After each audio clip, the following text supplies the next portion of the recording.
This is the 2021 Ford Bronco Sport, the kid brother to Bronco. You know that robust body-on-frame SUV that literally everybody's talking about? Yeah, that one. So, is this little guy just gonna ride the wave of its older sibling's reputation, or does it have its own skills to bring to the party, other than its boxy, retro good looks? Well, today we're gonna find out. Hey everybody, I'm Desola from Edmunds, and we painstakingly test and review hundreds and hundreds of trucks and SUVs every single year, while CarMax expertly appraises, buys, and sells thousands and thousands of them. So we thought, hey, why don't we combine our car testing knowledge with CarMax's experience to help you make the right choice on your next car. Before we get into all of the details about the Bronco Sport, make sure to like and subscribe for more CarMax videos, and don't forget to click the link down below in the description for an in-depth article about the Bronco Sport and all of its competitors.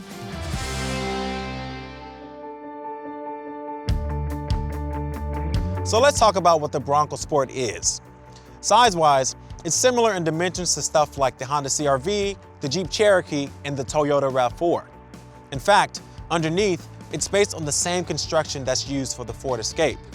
The difference is, this Bronco Sport has some styling and unique equipment that make it a bit more adventure-friendly. So it pays more attention to things like off-roading than it does city comfort. But we'll tackle that stuff in a bit. But first, how much does it cost? The Bronco Sport is pretty new to the scene.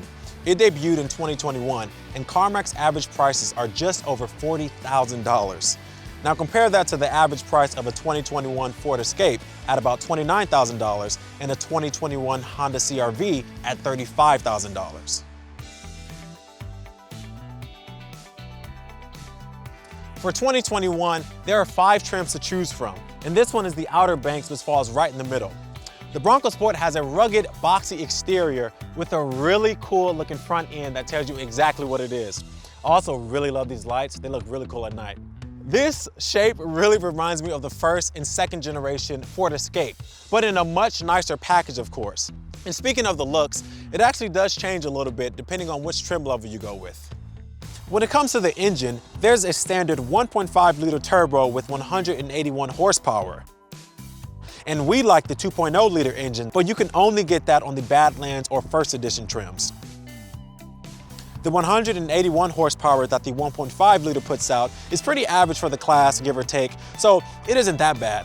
Plus, the Bronco Sport has more torque than most of its competition at 190 pounds-feet, so that helps. Fuel economy estimates from the EPA are 26 miles per gallon combined with the 1.5-liter engine and 23 miles per gallon combined with the 2.0-liter engine. All right, let's take a look inside.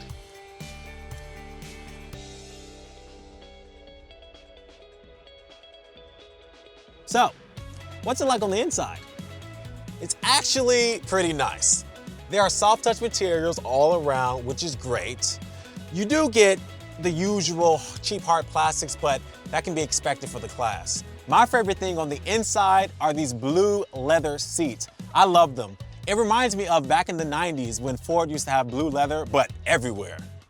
Now the seats are comfortable and they sit up really high. The adjustability is great for tall drivers, and we've got these boxy tall windows and thin pillars, so the visibility is pretty good. The seats are comfortable in the front and in the back, but they just don't offer a lot of support. Now, it does have a useful center stack where everything is really easy to reach. We've got our dual climate control knobs, our heated seats, and our heated steering wheel. I say it like that because I just don't know why they would put buttons for a heated steering wheel down here. I prefer them to be right here on the steering wheel.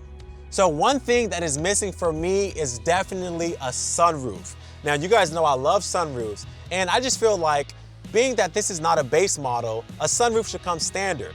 Now you can get a sunroof depending on which trim level and color combination you get, but for me, I think all of them should have it.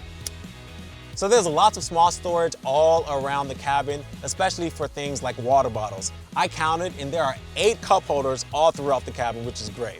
Now there are also these really cool pockets on the sides of the seats for whatever you want to put there. And if you go to the back, there are these pockets that have zippers on them. And I think those are good for things like iPads or camping gear, or hey, if you have kids, you can put their toys in there. Now, it is a little bit snug in the rear seats, but I think the average size adult will be okay. But keep in mind that it does fall behind cars like the Honda CR-V in the legroom department. So let's take a look at the cargo area. Ford has added some handy features back here. You have 32.5 cubic feet of cargo space, which is pretty sizable compared to some of its competitors like the Subaru Forester and the Jeep Cherokee. We've got power outlets, lights in the liftgate, and get this, a bottle opener right here, which is perfect for tailgating and camping. Now, if you're looking to tow some stuff, you can tow up to 2,000 pounds with this engine when properly equipped. So that could be something like a small boat or a motorcycle.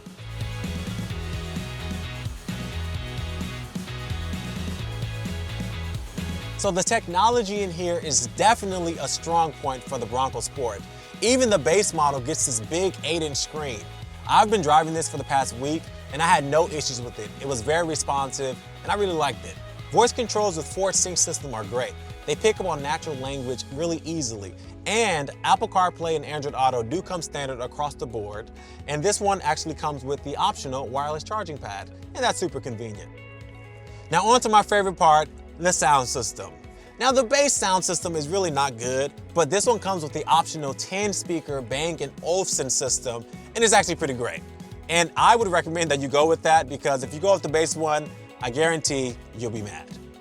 Ford has a suite of driver's aids that come standard too, which include pre-collision assist, which actually automatically brakes the car for you in case of an emergency, blind spot monitoring, which alerts you of cars in your blind spot, and lane keep assist, which helps you stay centered in the lane.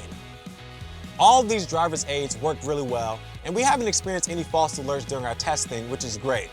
I will say though, the lane keep assist is a little aggressive, so calm down, Ford.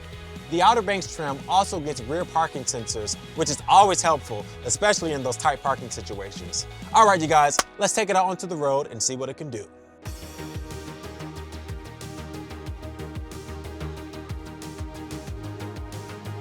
The first thing you notice driving the Bronco Sport is that it feels like you're driving a bigger SUV. The hood is pretty big and it has these bump outs which make it look interesting, but it does affect the visibility. So this car does have good approach and departure angles for off-roading, and some trim levels actually do come with all-terrain tires, but look, overall, the Bronco Sport just isn't great to drive. And the steering is the worst part. It's hard to tell what the tires are doing, and there's very little response from the steering wheel, especially at low speeds in places like parking lots. And when it comes to the brakes, the brake pedal is pretty squishy and it doesn't really instill a lot of confidence. So that's probably not a good thing. Now power is okay with the turbocharged 2.0 liter, but don't expect to win any drag races with the base engine. It's relatively slow. Then there's the transmission. It's a bit clunky and it doesn't really shift very smoothly, but one thing that is smooth is the auto start stop system. You can barely even tell that it's there, and I love that. One feature that's really nice to have when driving, especially in traffic, is the auto hold system. When you come to a stop, you can take your foot off the brake while still being in drive, and the car will hold the brake for you. So the ride comfort's okay, and there aren't really too many road or wind noises making their way in, but I wouldn't say that it's exactly quiet.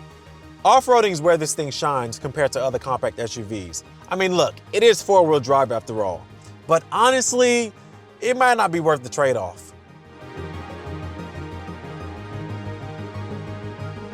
The Bronco Sport has tons of personality. It's great to look at, it has a spacious interior, and it has a lot of nice standard tech features, which adds a little bit of appeal. Now with all that said, it just isn't the best thing to drive. But if you're still into the rugged good looks, we recommend you go with the Badlands trim because it gives you the most off-road capability with the best engine. Let us know what you think about the Bronco Sport in the comments down below. I really want to know your opinion on it. Also, don't forget to like and subscribe to see more CarMax videos. For more information about the Bronco Sport and everything that it offers, click the link in the description for an in-depth article. Thanks for watching, and I'll see you guys next time.